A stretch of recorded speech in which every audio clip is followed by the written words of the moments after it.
कविता शुरू होती है बेटा, पर्वत प्रदेश में पावस।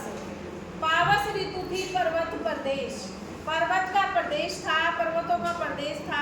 आप गए कुल्लू, मनाली, ऋषिकेश, चमोली, बहुत सारे पर्वत प्रदेश है ना। तो कवि वहाँ पहुँचे और वो देखते हैं कि बारिश हो रही है। तो पावस ऋतु वर्षा ऋतु थी, पर्वत प्रदेश, पर्वतों में बारिश हो रही थी। पल पल परिवर्तित प्रकृति वेश। पल पल माने एक एक क्षण में प्रकृति अपना रूप बदल रही थी। जैसे हम लोग कभी कैसे कपड़े पहन लेते हैं, कभी कैसे, है ना।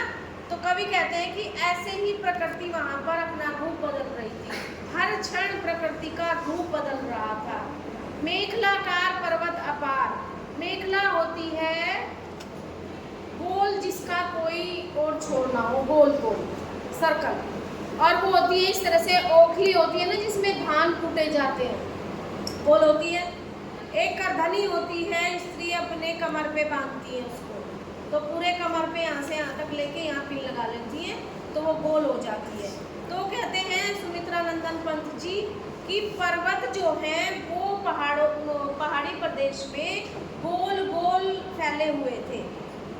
कोई और छोर उनका नजर नहीं आ रहा था, गोल पर्वत थे। उन पर्वतों पे यूं रास्ता घूम रहा था। तो वहाँ वे कवि खड़े हैं, तो कहते हैं मेखलाकार पर्वत अपार। ये वर्ड बहुत आता है उसमें बोर्ड में। मेखला शब्द का अर्थ बताइए। मेखला शब्द का अर्थ है करधनी, कमर में बांधने वाली पेटी, गोल जिसका और छोर ना हो।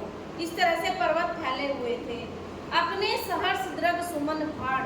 सहर्ष माने हजारों, द्रग माने नेत्र, सुमन माने फूल। अपने फूल रूपी नेत्रों से, मैंने बताया आपको कि पूरी कविता में मानवीकरण अलंकार है। तो पहाड़ जो है एक मनुष्य की तरह वर्णन किया है, और जैसे मनुष्य की आंखें होती हैं ऐसे ही पहाड़ की आंखें हैं। और पहाड़ की आंखें कौन सी हैं? फूल। फूल जो है पहाड़ की आंखें हैं, और फूल रूपी आंखों को फाड़ फाड़ कर जो पर्वत रूपी आदमी है वो अपना रूप देख रहा है, अवलोक रहा है बार बार। अवलोक माने देखना, बार बार देख रहा है अपने आप को। नीचे जल में निज महाकाल। पर्वतों से गिर के जो नीचे जल इकट्ठा हुआ है, बहुत बड़े तालाब के रूप में जो जल इकट्ठा हुआ है, वो दर्पण सा फैला है विशाल। वो बिल्कुल शीशे की तरह लग रहा है। वो पानी तालाब के रूप में साफ सुथ इकट्ठा हो रहा है, और वो शीशे की तरह लग रहा है, मानो शीशे में वो अपना रूप निहार रहा हो। तो जिसके चरणों में पलाताल और पैरों में तालाब पला है, वो दर्पण जैसा है और शीशे जैसा लग रहा है। ये हुआ इसका पहले पद्यांश का अर्थ। Thank you.